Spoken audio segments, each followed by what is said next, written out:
Well, guys, today President Trump arrived in Saudi Arabia for the first leg of his trip to the Middle East.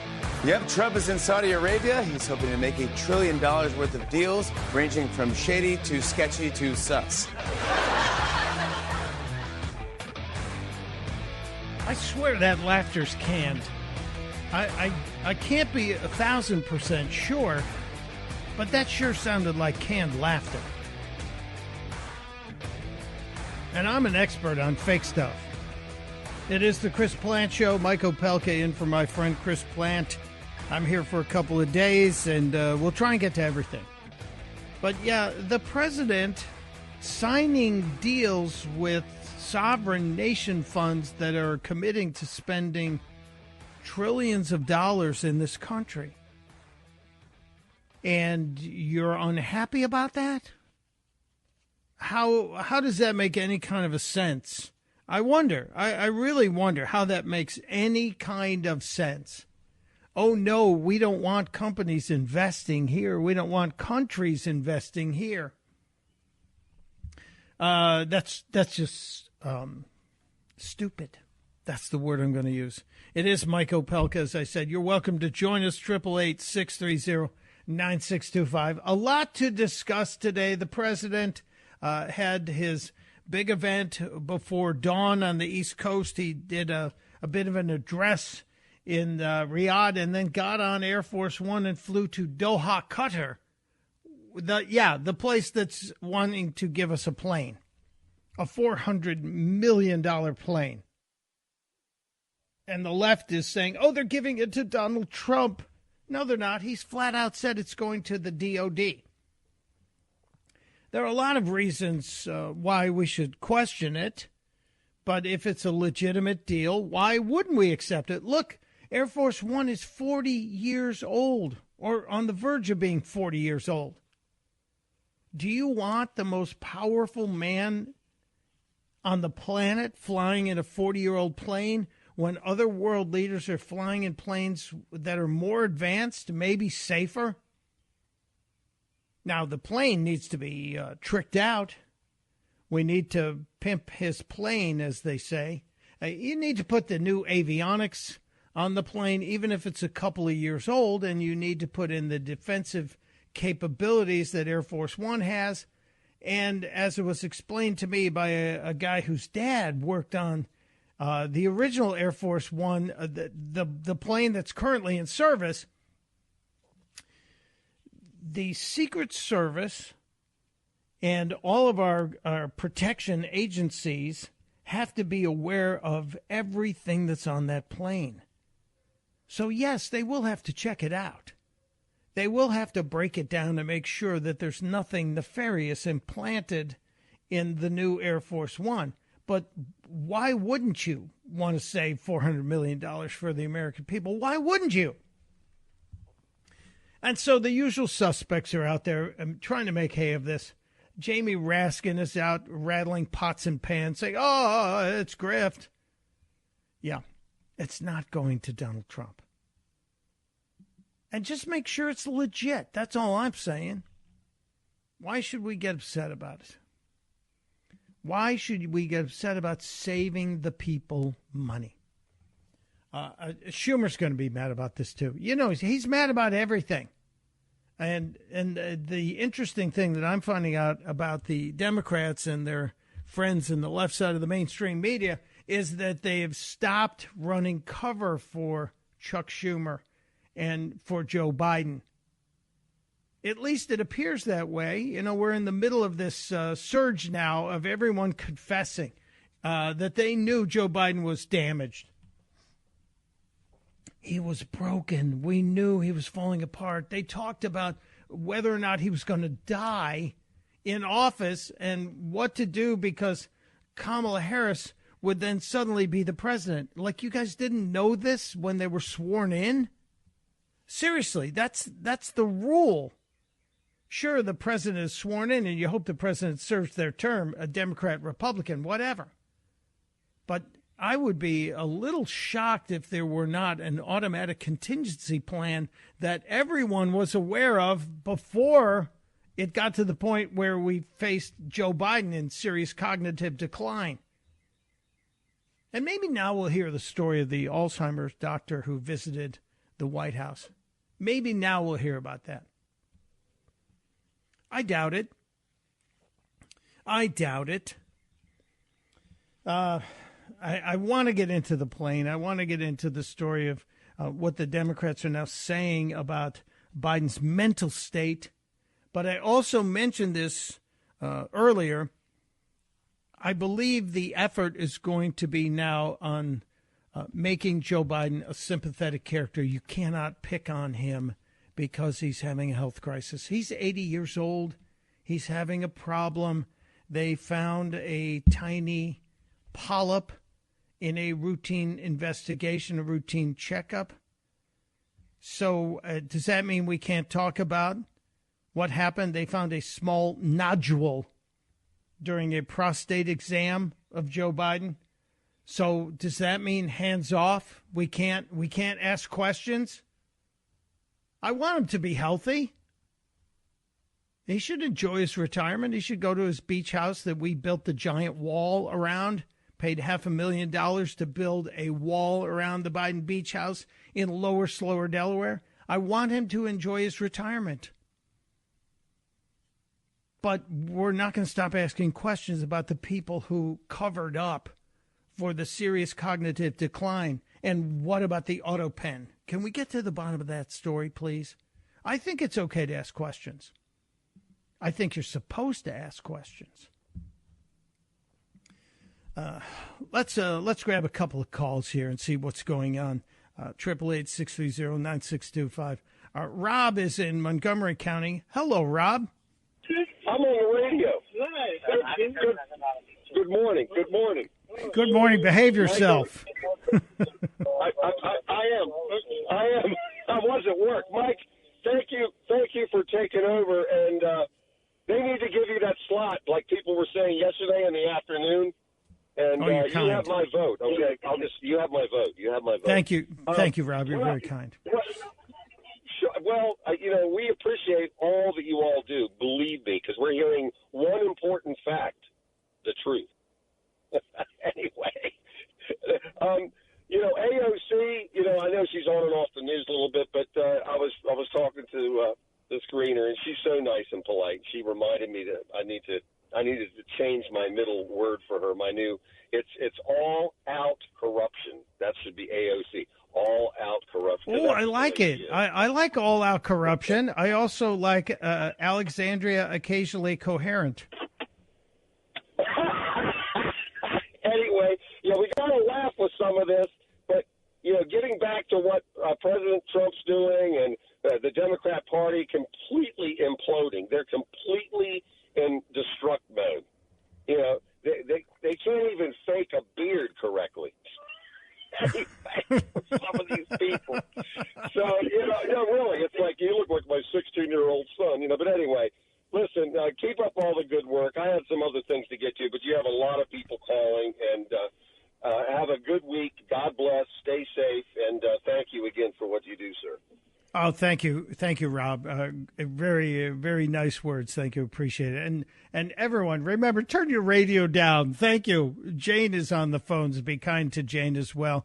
Let's go to Chicago, where Jim is listening on the great WLS. Hello, Jim. Good morning, Michael. How are you? I'm good, sir. What's up? Well, I was telling your screener, I served 12 years in the Marine Corps, and part of that was with HMX-1 out at Quantico. Okay. When this aircraft shows up, if it shows up, it is going to be completely stripped down on the inside. It's going to be gone over with a fine-tooth comb, and there won't be anything on that aircraft that even resembles what it showed up looking like. It's going to be, if it's being given to the DOD, as they're saying, it's going to be turned into what, when you see the pictures of Air Force One, that we know Air Force One looks like. It's not going to be a Sheikh's palace. It's going to be the president's aircraft.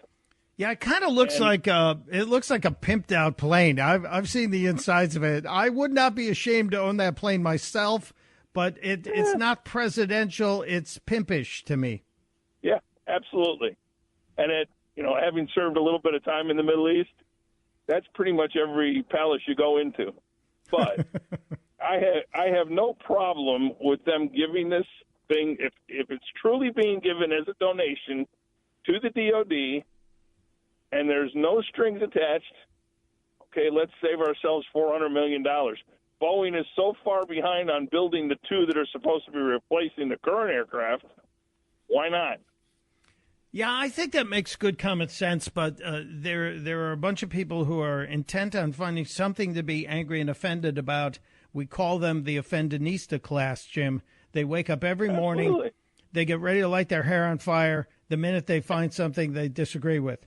And Absolutely. It is sad. I love the fact that, you saw this process or this kind of approach to the aircraft up close and personal. And I do think I'm old enough to remember we at one point built an embassy in Moscow years ago, and we were getting ready to move in. And the United States intelligence community said, let's sweep for bugs before we move in. And the place was absolutely wired to listen in on everything. We never moved in there. We absolutely said we're turning around and walking away. So the same thing has to happen with Air Force One. Let's face it, it's the White House in the sky, and it makes sense. And save $400 million. Who's mad at that? Not me. Jim, thank you for your service to this country. I know a Marine is always a Marine, so I'm not going to say ex-Marine. I'm going to just say Marine. Thank you, Jim. Appreciate you. Let me grab one more call before we take a break. Why not? Frank, also in Chicago. Hello, Frank. Hey, how's it going? It's funny how your screener said that they know me well and they call me a liberal. The funny thing is, I'm not a liberal. I'm a independent. I just tend to vote the same way.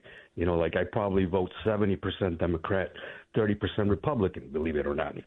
But my thing is, I think you as a journalist, because you technically are part of the media, you should let your uninformed callers and audience know that this is not a gift to the DOD. Your president has clearly stated numerous times already that it will take 1 to 2 years to get it ready, correct? Everybody agrees on that. But then he clearly has said he will take it to his library once he leaves office. So how is that a gift to the DOD if no other president will be able to use it?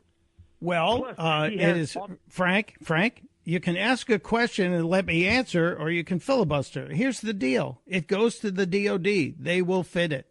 And then it will operate by the DOD, be operated by the Department of Defense. At the end of the president's term, when he does decide to build the Trump Presidential Library Center wherever, he can make requests or petitions to have access to things. But just like when the Clintons stole all the stuff they stole from the White House and took it up to Chappaqua, New York, they had to send it back. The property that is given to the United States is the property of the U.S. and the people, not of the presidents. So everybody needs to calm down. You need to dial it back a little bit, Frank. Stop listening to so much left side of the mainstream media. No, the president doesn't get to automatically say, well, I'm taking that with me. That's not how it works. Ask Hillary Clinton. She's got the story on this one. But thank you. I appreciate you being there. So much more to get to today. We have a full boat, and I got to talk about what Elon Musk said yesterday about the robots you're going to be getting. We have to talk about what the Democrats are saying because they've suddenly had an epiphany on Joe Biden's brain.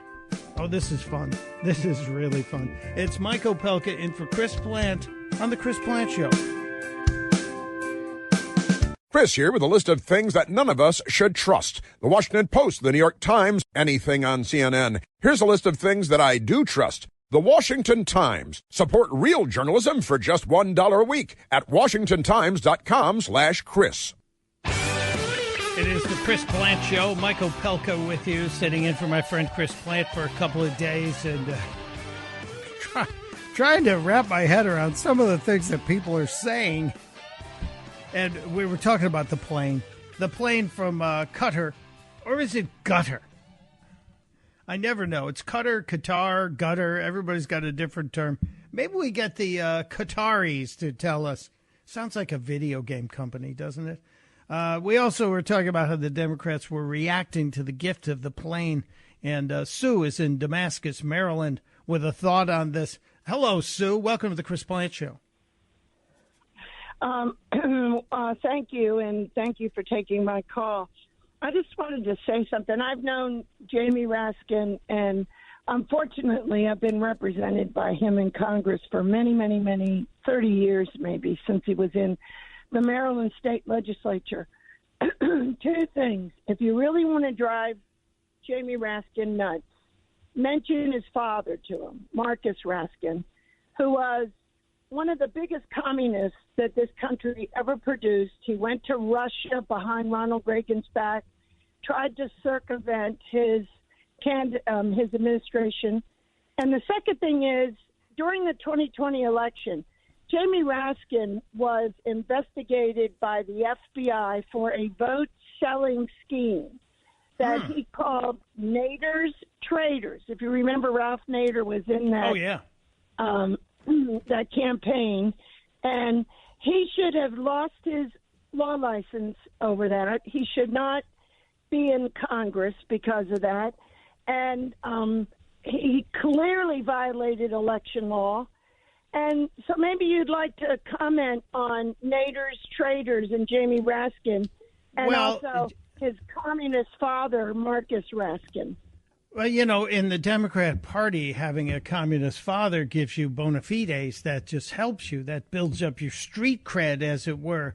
And Raskin, he just keeps chanting the same old song. But here's my question, Sue. It's incumbent upon the people of the district to make the change. If you guys can't see it by now, that's what really shocks me. The people who keep electing Hank Johnson in Georgia, the guy who thinks Guam's going to turn over, the people in Ilhan Omar's district, I think it's the 5th district in Minnesota, who keep electing someone who's got more interest in Somalia than she does in America, the people who are not for America and keep getting elected, it's astounding to me. That drives me crazy. And as far as driving Jamie Raskin crazy, it's not really a drive. It's more of a short walk for him to get to crazy. I'm just saying. Just throwing that out there. Real quickly, do we have time to get to Mike in Chicago? Mike, we're going to have to come back. I'm up against the music, so I have to take a break. We'll get back to more of this. Plus, Jake Tapper, the left side of the mainstream media, the narrative that they're now having this epiphany that Joe Biden's brain wasn't working. Do we believe they believe themselves? That's kind of interesting, isn't it? Mike Opelka in for Chris Plant on the Chris Plant Show.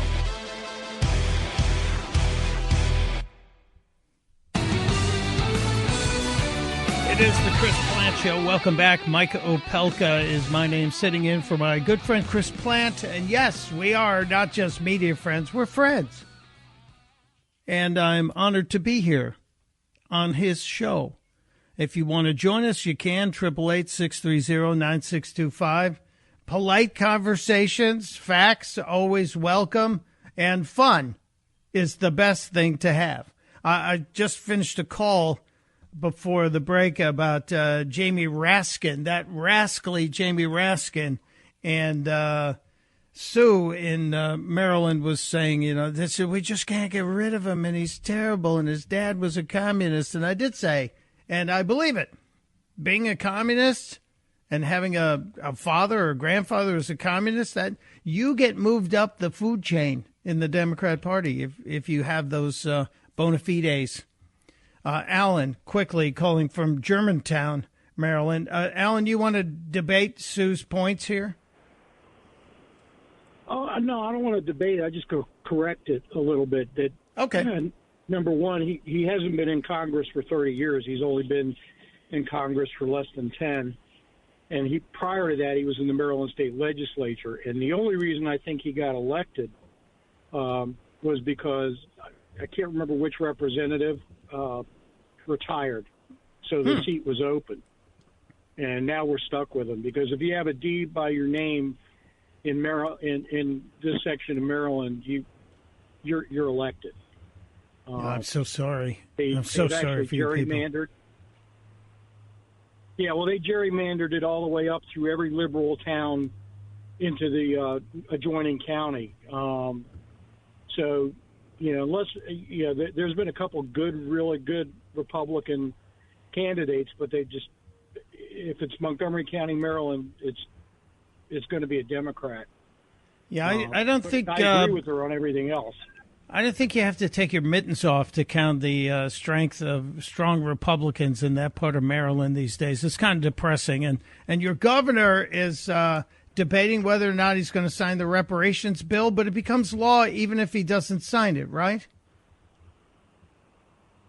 Yeah, and even when Hogan was here, and he was sort of, everybody complained he was a rhino, but he was a Republican, and I think he's got the record for overridden vetoes because the legislature itself is so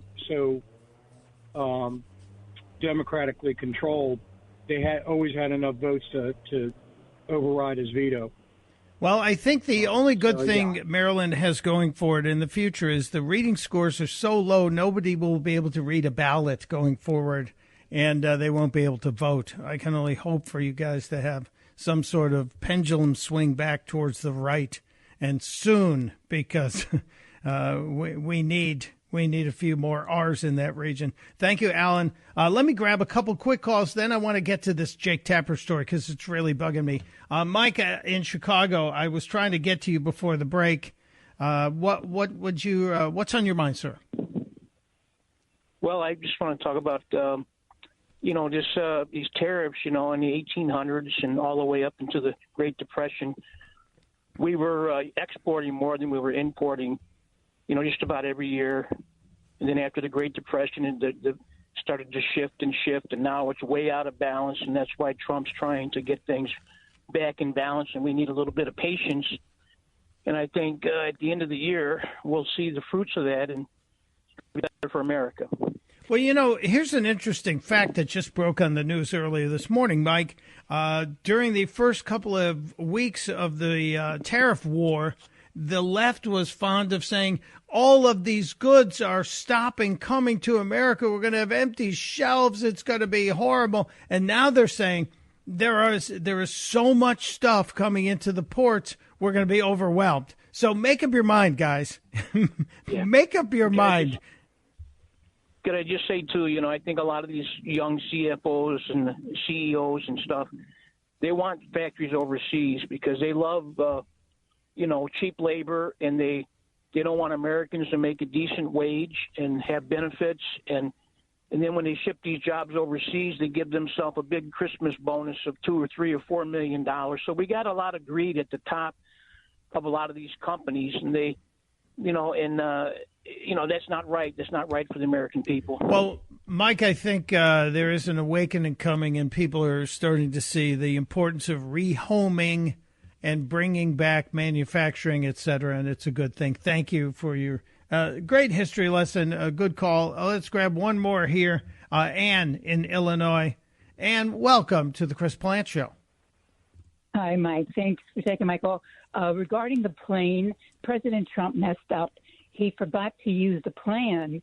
He should have used reverse psychology on the libs to say no way will he accept that plane, even if it saves millions and millions and millions of dollars, and then the libs will be after him for not saving the country money. So we forgot our plan about reverse psychology on It's them. a great thought. We missed an opportunity to paint him into a corner. Oh, no, we're not taking a plane from Qatar. We have serious cultural differences with them. How dare we? They offer us a plane. And then the Democrats would absolutely lose their minds. How dare you? I thought you were the Doge party. I thought you wanted to save us money. Well done, Ann. I love it. Thank you. I mentioned this issue with Jake Tapper and his book. It really is infuriating to me that Jake Tapper and another, and I'm using air quotes with my fingers, journalist, have written a book basically saying that we were hoodwinked, we were bamboozled by Biden and the Democrats, and they covered up his cognitive decline. And so he's going to cash in on it now. Never mind, all of us who work in talk radio have hard drives filled of Joe Biden quotes, Joe Biden gaffes, Biden saying the darndest things, because he did for years. For 2 years leading up to the campaign, then through his entire presidency, Biden was a gaffe machine. And in many cases, they weren't just gaffes. They were, I think the clinical term is brain fart. That Biden's brain just froze or stopped or blurted out the wrong thing. And there were myriad examples. And we could play them and take up the rest of the show, but we won't. And then suddenly, after the disastrous debate, it felt as if there was a seismic shift inside the Democrat Party as well as inside the left side of the mainstream media, that they were going to finally have to come clean. And it is interesting to watch it now as these books are coming out and they're telling us, there's 200 people who came forward and they were interviewed and they told us they knew this was happening. I want to go through some of the clips of specifically Tapper, because I think Tapper and CNN, yes, MSNBC has a serious culpability here. And I'm not going to point at Karine Jean-Pierre. She was expected to carry water for the administration. That's the job of the press secretary. But I want to go through a lot of this and how Tapper really just laid it on thick. Tapper talking about Biden's deterioration, especially as it relates to the White House doctor saying that Joe Biden would need a wheelchair if he had one more fall. So the White House physician, Dr. Kevin O'Connor, was telling White House aides that President Biden's deterioration of his spine, the degeneration, was so significant that if he fell one more time, that he might have to be in a wheelchair and serve in a wheelchair for his second term. But everybody pushed off the notion that he use a wheelchair until after the election. This is all part of a larger whole where the Biden White House tried to hide the extent of his deterioration, both physical and cognitive, as much as possible. Gee, if there only were a free press that were curious and insistent upon getting questions answered, if there only were people who were willing to ask the questions as they watched the president struggle, as they read, the only news we got out of the president's physical was, stenosis. He suffers from spinal stenosis, typical of a man of his age. Yeah, we get that. But why was this not brought forth? Why was this not even allowed to be asked? Why was there no press conference? The aides also, I remember this quite clearly, that the aides were creating almost like a buffer around Biden as he walked the South Lawn to Marine One to get on the helicopter. And if you've watched presidents in the past, it used to be a much longer walk. They pulled that helicopter really close to the White House so Joey wouldn't have to go too far. And the aides were there to make sure, in case he fell, they could catch him. As his shuffling gait got worse and worse from 2003 to 2004, they started putting aides around him as he walked to Marine One, the helicopter. That was to kind of hide from public view how bad his gait was, how bad his walking was, his shuffling, and also in case he stumbled again to make sure somebody was there. And also to make sure he went to the helicopter. We know there is a video that shows Joe Biden kind of walking away and going the wrong way.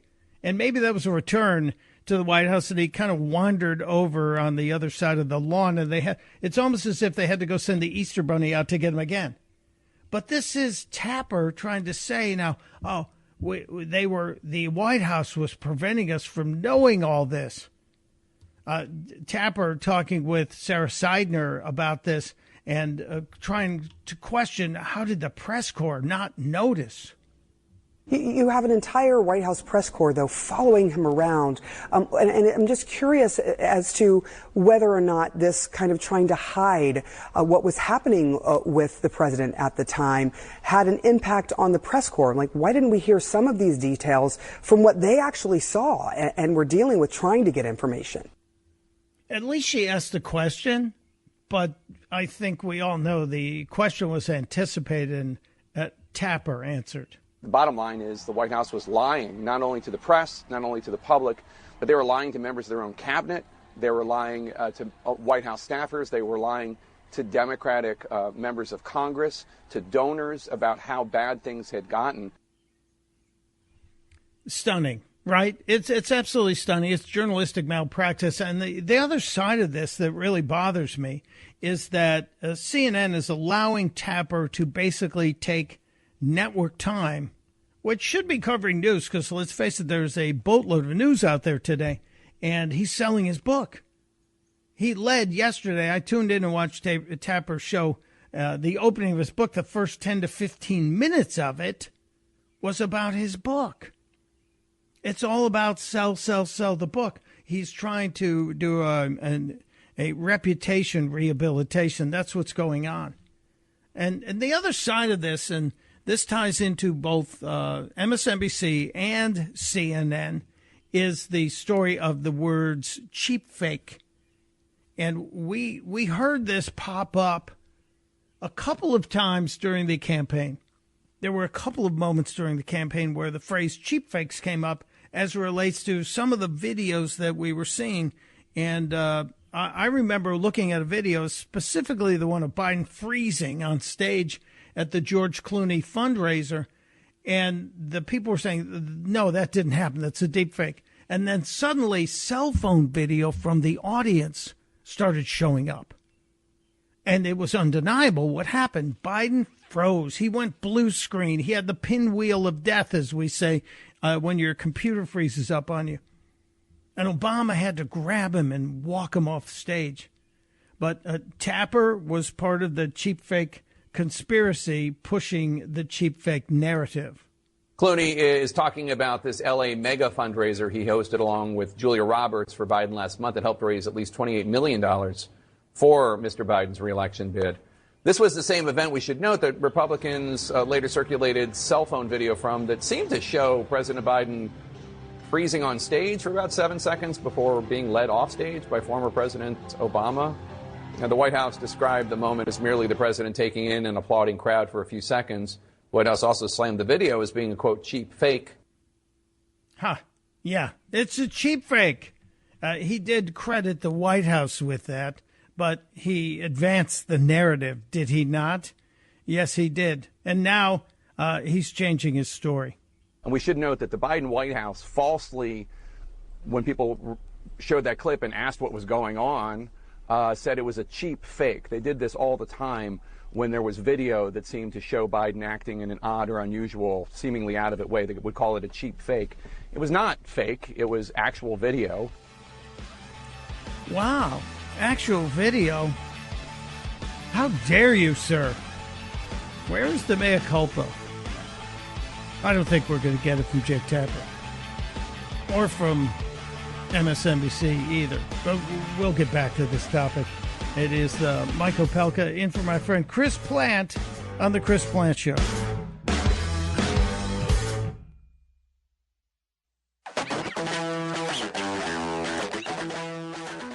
It is The Chris Plant Show. Mike Opelka sitting in for my friend Chris Plant. And, you know, just to make sure we spread the shame around, Jake Tapper, CNN don't deserve all of it. Some of it should go over to MSNBC and Nicole Wallace. There's a growing and insidious trend in right-wing media, broadcast, print, and social media. It is to take highly misleading and selectively edited videos of President Biden directly from Republican National Committee social media accounts and then use those videos to spread messages virally to cast doubt on President Biden's fitness for office. Here is this headline from the New York Post, quote, Biden appears to freeze up, has to be led off stage by Obama at Megabucks LA fundraiser. Yes, that happened. That actually happened. The full video posted by Biden finance chair on Twitter shows something entirely different. Biden reacting to applause and then walking off stage with former President Obama. Unless he saw a ghost and he froze, no, he wasn't reacting. Or, we all have suspected that Joe will sometimes stop while he was walking and release something. Just saying, because he's old. It comes less than 1 week after the New York Post made a cover out of another piece of deceptively edited tape, calling him Meanderer-in-Chief due to what they claim was Biden walking away during a skydiving demonstration during the G7 summit last week. The only problem is that the full video, which emerged almost instantly, shows Biden was going over to congratulate one of the skydivers who's cropped out of the video entirely. No, the guy's in the video, but Joe was confused and distracted, like someone pointed out, hey, there's a white squirrel over there. Both the articles are based on cheap fakes, videos of real events that are intentionally manipulated. Cheap fakes. Yes, MSNBC used the term. CNN used the term, including Tapper and Brian Stelter. And Corinne Jean-Pierre used the term when they weren't fakes. And they weren't cheap. They were inexpensive because basically everybody's phone is a camera, and everyone became a body cam in 2024. Every single person. They should be embarrassed, and they shouldn't be allowed to promote these books going forward. Just embarrassing and disgusting. I know Hugh from Florida had asked who was actually running things in the White House during the Biden administration. Otto Penn, that's who was running things in the Biden administration. Whoever had the control panel to the auto pen was really running things in the last administration.